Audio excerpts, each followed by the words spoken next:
This video is about WhatsApp app cloning. Is it safe when you use the phone's built-in feature? Let me explain clearly.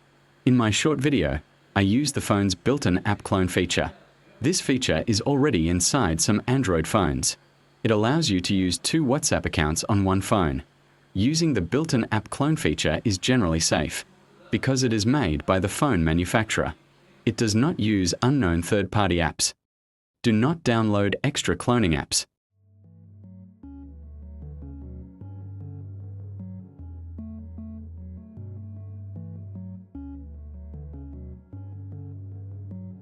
But remember, this is not an official WhatsApp feature. Do not download extra cloning apps. Do not give unnecessary permissions. Always protect your personal data. If you want more safe phone tips like this, subscribe to the channel and stay updated.